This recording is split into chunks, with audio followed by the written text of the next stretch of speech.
Jurassic Park 3, odiada por muchos y amada por otros, una película tan polémica que su existencia solo se puede justificar con la mayor debilidad de Alan Grant. ¿No le gustaría visitar la isla si tuviera la oportunidad? Ni por todo el dinero del mundo. Escribiré lo que usted me diga en este cheque, Dr. Grant. ¿Cuánto quiere? Así que prepárate para ver el final de esta primera trilogía con Jurassic Park 3. La historia empieza en Isla Sorna. Otra vez. Aquí vemos no solamente cómo la vida se ha abierto camino, también cómo la economía se abre camino, ya que dos turistas empiezan a hacer parabelismo cerca de Isla Sorna. Y bueno, aquí ya comenzamos mal. No solo se supone que la isla es un área restringida, que sí, te muestran cómo se esconden de una avioneta que vigila, pero debería haber más seguridad, como patrullas o guardacostas. Además de que la lancha en la que van, vemos que es una lancha costera o de turismo, no una tipo offshore que es específicamente diseñada para mar abierto, por lo que este señor no podría llevar a sus clientes desde Costa Rica hasta Isla Sorna, a 333 kilómetros de distancia. Probablemente se le acabaría el combustible antes de llegar a la mitad del viaje. La estructura también no podría resistir todos los oleajes bruscos que hay mar adentro. Y los desafortunados clientes de este dino negocio son Eric, ¿sí? Otro niño protagonista, y Ben, el nuevo novio de su madre, que para ganarse el cariño de su nueva bendición, decidió que la mejor idea era llevarlo a una isla prohibida para volar cerca de monstruos sangrientos come bebés. Y por alguna razón, la madre del niño decidió que sí, esto era una buena idea. Pensar correcto es lo que hago. Además de que para hacer parasailing se debe tener abierto el paracaídas desde el inicio para que vaya agarrando aire y no jalar un botón, abrirse y salir volando en el mismo momento. Y supongo que o era el primer viaje que tenían con clientes o tuvieron muy mala suerte como para descubrir que esa era la zona donde cazaba el Spinosaurus. Y yo digo que fue el Spinosaurus porque debió haber sido un dinosaurio tan grande nadador como para poder cargar y mover esa lancha para mover todo el cable. Porque en esta escena podemos ver que ellos dos, que iban en el aire, resentían demasiado el movimiento. Así que el Spinosaurus básicamente debió haber agarrado el cable como si fuera una cometa. Aunque después, cuando se va la niebla, vemos que lo único que hizo fue educadamente sacarlos de la lancha para no interrumpir el paseo de estos turistas. Y gracias a esto, el padrastro de Eric saca su super fuerza de hombre millonario al poder sostener la cuerda que los iba jalando, atraerla hacia los dos a pesar de llevar resistencia al aire y desengancharlos, pese a que esto debió remolerle los dedos con la fuerza del gancho. Y también me acabo de dar cuenta que estos dos llevan un parapente y no el equipo real para hacer parabelismo. Pero Steven Spielberg se... A ver... ¡Ah, no, esperen! ¿Dwayne Johnson? ¿Quién es ese random? Bueno, no importa, al espinosaurio se la suda. Y gracias a su ataque, estos dos salen volando hacia el interior de la isla. Aunque este punto lo vamos a retomar más adelante. Luego de esto, tenemos al protagonista clásico de la saga, el Dr. Alan Grant, tachando de ignorante a ese bebé inculto que está poniendo a pelear a dos herbívoros cuando claramente la pelea tendría que ser entre o contra los carnívoros. No te metas a temas que no conoces, pues estás hablando con alguien que por lo menos es considerado especialista en esa área. Aún así, qué tierno se ve Alan jugando con sus hijos. Hola. No, Alan, 8 años desde la primera película y te siguen cuqueando. Escucha, pequeño Cook. Mis gustos son God y los tuyos son tan Z. Aquí nos enteramos que Ellie sí se dio su lugar, porque Alan nunca se animó a preñarla, así que decidió formar su propia familia con alguien que sí le gustara cingar, mientras que Alan sigue en su vida como paleontólogo solitario. Pero parece que de vez en cuando se va a visitar a Ellie para ver si aún tiene un poquito de chance de reforzar la amistad con el colchón de Jurassic Park. Solo llámame cuando quieras, ¿está bien? Alan le cuenta sus teorías acerca de los raptores y cómo estos podrían haber sido más inteligentes que los delfines o incluso que los primates, capaces de hablar entre ellos y elaborar estrategias tan elaboradas como para ganar torneos de Marvel Rivals. Estoy harto, en verdad, amigos. El día que evolucionen, caminen a dos patas y sepan usar un tenedor. Aunque en la vida real los raptores sí tenían un cerebro considerablemente grande para su tamaño, no hay ninguna muestra de que pudieran superar la inteligencia de nuestros hermanos mexicanos ni la de los veracruzanos. Aunque sí es raro que apenas se estén dando cuenta de que sí podían hacer estrategias cuando desde la 1 vemos que son capaces de trabajar en equipo. Pero a Ellie se la suda, porque lo único que ella quería después de que su marido los dejara platicando solitos era seguir dándole ilusiones a nuestro pobre e inocente Dr. Grant. Eres el mejor. Hablo en serio. Mira su carita de desilusión de no haber conseguido que Alan se quedara con ella y probablemente casarse con el hombre equivocado. Alan visita varias universidades para seguir proponiendo sus teorías acerca de raptores estrategas y cómo ellos probablemente hubieran terminado siendo la especie dominante en el planeta. Pero nadie lo pela, a menos que sea un tema relacionado con Jurassic Park. Aunque alguien le hace una pregunta bastante interesante: ¿por qué es que no estudia los dinosaurios de la isla si ya están ahí? Y la respuesta básicamente justifica a toda la saga y cualquier error que hemos analizado en estos videos. Lo que hicieron John Hammond e Ingen en Jurassic Park fue crear monstruos prehistóricos que en resumen son irreales. Sí, así es. Alan básicamente hizo canon el audio de... Esas cosas no son dinosaurios. ¿No le gustaría visitar la isla si tuviera la oportunidad? Ni por todo el dinero del mundo. Por ahí dicen que no hay que escupir para arriba. Alan vuelve sin dinero a su trabajo, donde su asistente, además de andarse ligando a las nuevas pasantes, nos muestra algo que en lo personal yo no sabía: que ya existían impresoras 3D desde los años 80 y en el 2000 sí eran utilizadas por paleontólogos para ciertos tipos de estudios, aunque claro, eran muy diferentes a las que conocemos al día de hoy. Rayos, ya existían desde ese año y pensar que yo en pleno 2026 sigo ahorrando para comprarme una. ¿Eres pobre? Aquí Billy le muestra a Alan la cámara de resonancia ya impresa, que aunque podría generar un sonido parecido, este sería muy impreciso porque le haría falta la laringe, la tráquea, sacos aéreos y cavidades nasales y bucales para tener un sonido más fiel, pues lo que hace la cámara de resonancia es amplificar el sonido producido dentro de nuestro cuerpo. A nadie le importa. Es verdad, a nadie le importa eso. Mejor adelantémonos para conocer al señor Kirby, un empresario exitoso que invita a Alan a que sea su guía turístico en un viaje hacia la isla Sorna, usando la mayor debilidad de Alan en su contra. Dígame, ¿cuánto quiere?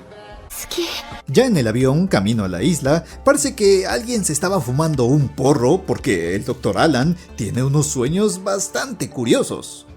Pero después despierta y han llegado a la isla. Una isla Sorna donde parece que el gigantismo también se abrió camino, porque está enorme.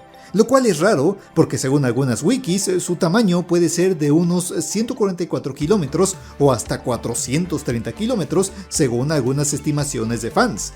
Pero en esta parte de la película podemos ver cómo van volando y se ven un sinfín de montañas una tras otra. Y el avión sigue y sigue avanzando, parece no tener fin. Algo que no cuadra porque si lo ponemos en comparación, la isla de Hawái mide unos 28.000 kilómetros, que serían unas 90 veces el máximo estimado de la isla Sorna. Y en Hawái, desde el aire, aunque ya te estés adentrando a la isla, es posible ver a través de las montañas el final de esta, colindando con el mar. Pero antes de que Alan pueda dar sus datos científicos nerds, nadie le hace caso, y es aquí cuando empieza a darse cuenta de los verdaderos planes acerca de todo esto. Ellos van a aterrizar. Para calmarlo, le meten tremenda hostia y para cuando despierta, ya están todos en tierra, demostrando que tienen un 0 en instinto de supervivencia al ponerse a gritar en medio de la selva. ¡Se compra colchones! Aquí la verdad sale a la luz. Ellos no son ricos, ni van de viaje para celebrar su aniversario. Ellos están buscando a su hijo y al novio de la señora Kirby, Amanda, pues estos eran los dos turistas que vimos al inicio de la película que tuvieron que planear hacia el interior de la isla, y por eso tuvieron que engañar al Dr. Grant para que pudieran acompañarlos, pues ningún gobierno los quiso apoyar. Esto creo que es muy debatible, porque hay antecedentes de cómo Estados Unidos ha entrado ilegalmente a otros países para rescatar a civiles estadounidenses, como en 1980 con la operación Garra de Águila para rescatar a algunos rehenes en Irán, o diversos rescates realizados en África, Medio Oriente o selvas sudamericanas. Así que sería muy probable que, contrario a la película, gobiernos de ambos países intentaran como mínimo enviar algunos drones, aviones o helicópteros de reconocimiento para intentar buscar a Ben y a Eric. Pero el espinosaurio se la suda, porque ya hablamos mucho para lo poco que dura esta película, así que hace su aparición formal el dinosaurio más nerfeado de la historia. Pero se muere. Sí, es una pena terrible. A Oliver le cayó un meteorito mientras caminaba en la calle. O al menos en la vida real, eso es lo que debía haber pasado, pues por más modificada que esté esa cosa, tuvo que haberse ido con sus parientes extintos, ya que ese choque descontroló la avioneta, provocando que se estrellara, es decir, que sí hubo un impacto directo. Por lo que esta cosa, por muy buena suerte que tuviera o por muy buena genética, debió quedar muerta o mínimo con todos los huesos rotos agonizando en el suelo. Pero el espinosaurio se la suda, porque es el villano más grande de la saga, y una avioneta apenas es capaz de dejarle una cortadita que ni siquiera se nota, para que así pueda seguir cazando como la bestia come hombres que es. Alan y los demás tienen un choque que, a pesar de que seguramente debió haber sido mortal, paran de la manera más físicamente imposible sin ningún tipo de rasguño. Pero no se preocupen, porque de las heridas se va a encargar el animatrónico del espinosaurio, iniciando así la primera batalla. Todo esto a pesar de que el espinosaurio real tenía un cráneo más adaptado para agarrar a presas acuáticas y así evitar que se escapen, no utilizar su hocico como un martillo para destruir el metal. Aunque ya que estamos hablando del tema, toca hablar del elefante en la habitación. Sí, hablo del elefante marino espinosáurido, probablemente la representación que todo el mundo asocia hasta el día de hoy con el espinosaurio es la vista en Jurassic Park 3. Aunque si conoces un poco del paleotema, sabrás que han habido muchas representaciones del espinosaurio a través de la historia, teniendo hasta 6 propuestas para sus reconstrucciones hechas por varios científicos, siendo la de 1999 la más cercana a la vista en Jurassic Park, en donde se utilizó de base a un Suchomimus para el diseño. Pero actualmente sabemos que el espinosaurio no era terrestre, sino un dinosaurio semiacuático, principalmente piscívoro. Es decir, que no estaría buscando atrapar a nuestros protagonistas en medio de la selva. Tenía un cuerpo alargado y bajo, una cola aplanada lateralmente y con patas traseras más cortas que las vistas en la película. Pero el espinosaurio se la suda, porque seguramente para cuando yo saque este video habrá evolucionado nuevamente obteniendo una nueva apariencia, así que persigue a nuestros protagonistas hasta encontrarse con un tiranosaurio, dando lugar a la batalla más épica de la saga hasta el momento.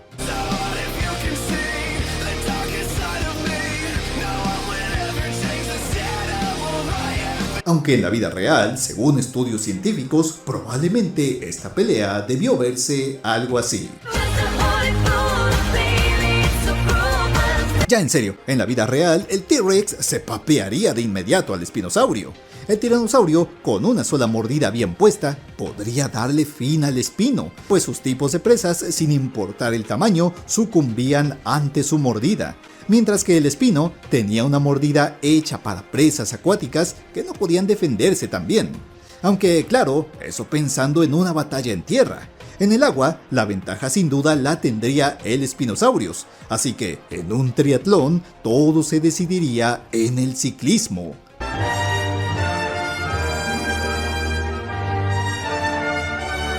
Pero el espinosaurio se la suda, porque ni siquiera es la versión real, y ya justificaron que son monstruos híbridos, así que se papea al Rex mientras los protagonistas huyen de tremenda inconsistencia biológica. Después de escapar, regresan al avión, cosa rara porque si ya vieron que el espinosaurio puede rastrearlos, no sé por qué sería bueno volver a donde ya los atacó.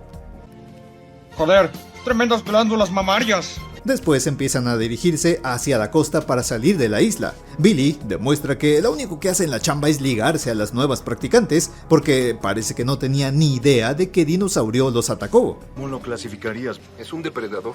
Sí. Tsukimimus. Baryonyx.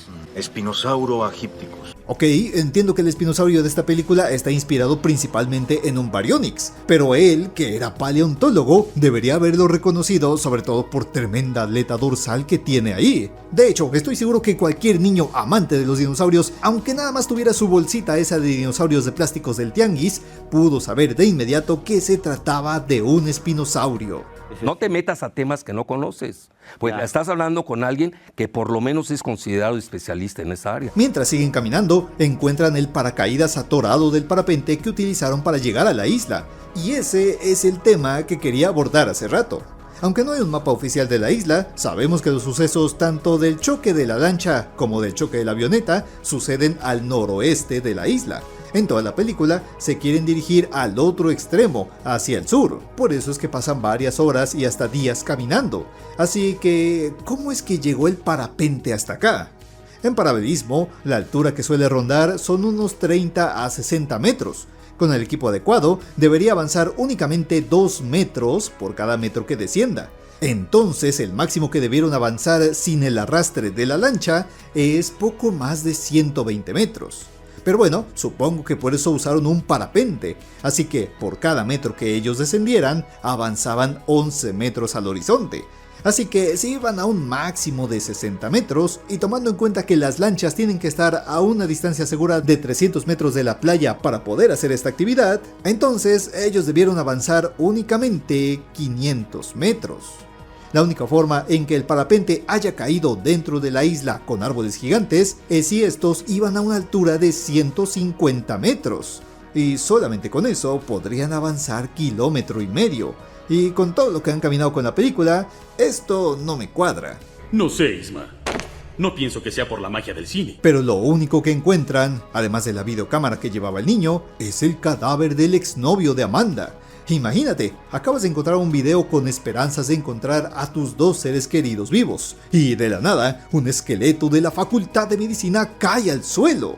Y digo que es de la Facultad de Medicina porque ese no puede ser Ben, ya que un cadáver no se convierte en un esqueleto en solo 2 meses. Un cadáver suele volverse un esqueleto por completo entre 6 meses a 1 año después, y eso dejando que los insectos y gusanos hagan bien su trabajo. Para los 2 meses que llevan, aún debería tener bastante tejido blando y verse prácticamente momificado, con partes de la piel ennegrecidas y algunas otras partes todavía hinchadas, o mínimo, el esqueleto debería estar incompleto o desarticulado. Aunque lo más raro también es que ningún dinosaurio parece haberse acercado a comerlo ni siquiera tantito. Entonces, ¿por qué habrá muerto?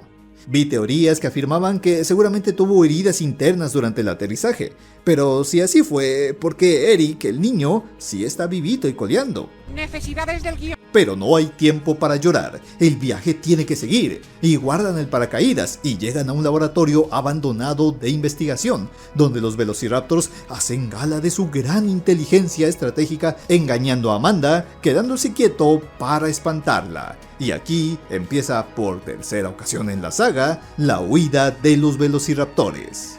Original. Al salir del laboratorio vemos una nueva especie, un Corythosaurus, una representación bastante parecida a la real, aunque como es un cameo muy pequeño, no podemos notar bien qué fallos tienen en comparación a nuestro mundo.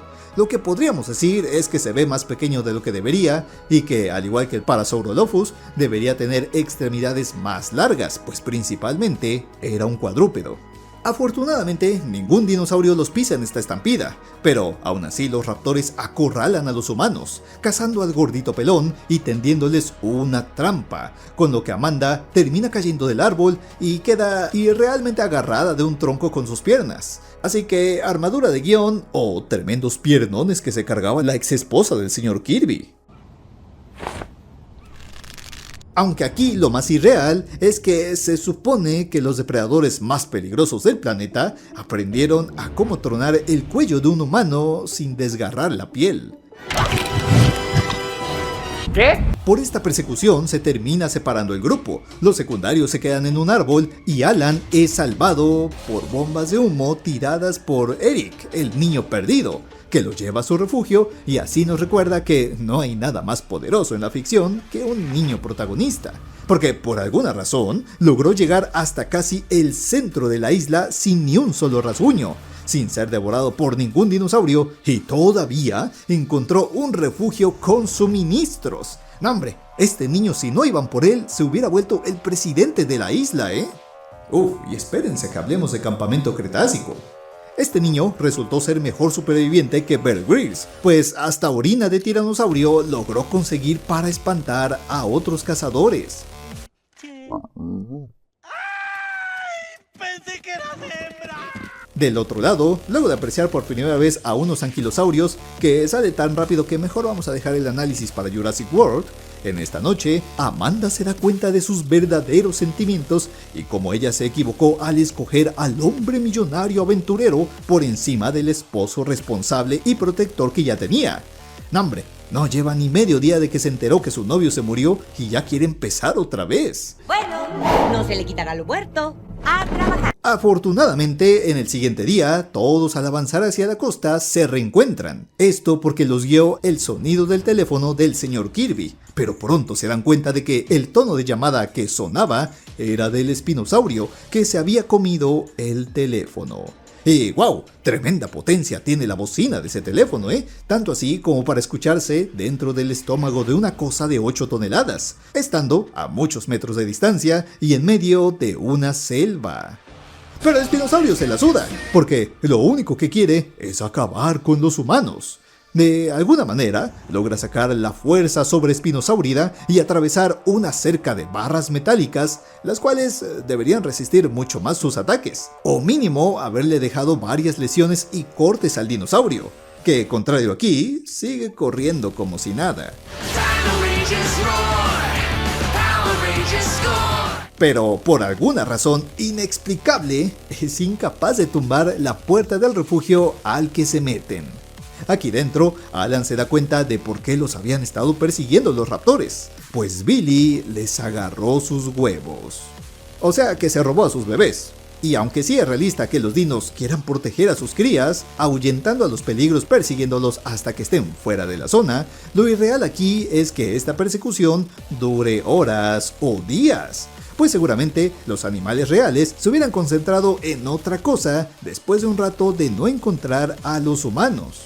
Igualmente, el plan de Billy no tenía sentido, pues puso los huevos dentro de su lonchera. Por más térmica que fuera, o se hubieran roto con todo el movimiento, o morirían luego de unas cuantas horas por no tener la regulación térmica necesaria. Y luego de esta pelea bajan del refugio, pero al atravesar un puente se encuentran con un animal que no debería estar en este parque de dinosaurios, un pteranodón. Porque sí, estas cosas no eran dinosaurios. En pocas palabras, los dinosaurios eran los terrestres. Los pteranodones eran un género totalmente diferente. Su dieta estaba basada en pescados como muchas aves actualmente, así que, de entrada, los humanos no estarían en su menú. Eran más pequeños que esta cosa que ya parece un Quetzalcóatlus, con garras mucho más pequeñas y piernas más cortitas. Y claro, sus huesos huecos les dificultarían muchísimo levantar a personas de golpe, romper estructuras y golpear cual tanques voladores como en la película. Pero los pteranodones se la suda, porque aún así se llevan al niño para que sus crías se atraganten al comer algo mucho más grande que un pez. Así que, para obtener la redención, Billy decide sacrificarse, lanzándose desde una altura bastante cuestionable y activando el parapente. No, hombre, ese Bill es un genio matemático, Logró calcular la altura necesaria para planear y llegar justo a donde estaba Eric sin que le faltara o se pasara. Para salvarse, Eric, Alan y el resto saltan al agua para reunirse río abajo. Lastimosamente, Billy se separa del grupo y, para evitar que pierdan más tiempo rescatándolo, decide sacrificarse, peleando a muerte con los pteranodones. pero no hay tiempo para llorar su muerte, pues aprovechando esta distracción, logran salir de la jaula de los pteranodons y bajan por el río en un barco abandonado, llegando por fin a una parte donde los dinosaurios al fin actúan como verdaderos dinosaurios y no como monstruos sedientos de sangre. Más adelante, escuchan otra vez ese bendito celular sonando, esta vez en montículos de excremento que de una toma a otra cambian de tamaño, pero también se encuentran con un ceratosaurio. Una representación que es un poco más grande de lo que debería, pero solo un poco, con una postura que debería ser más horizontal y que debería tener una cresta muchísimo más natural cerca de la nariz y los ojos, pues no era algo como un tipo cuerno todo amenazante. Y aunque no está comprobado que tuviera plumas, la gran mayoría de terópodos las tenían, así que no sería una locura pensarlo. Pero eso sí, aunque por su tamaño podría ser más plausible que este terópodo sí tuviera interés en este grupo de humanos como presas, tendría sentido que, por el olor a popó de un depredador mucho más grande como el espinosaurio de esta película, lo hiciera irse para evitar entrar en su territorio. Ya con el celular en la mano, logran marcarle a Ellie, pero quien contesta es el que pudo ser el hijo de Ian si se hubiera puesto las pilas. Escucha, pequeño Cook, yo soy Chad y tú solamente eres virgen, y no puedes hacer nada para cambiarlo. Y antes que llegue Ellie para contestar el teléfono, el espinosaurio empieza su ataque final.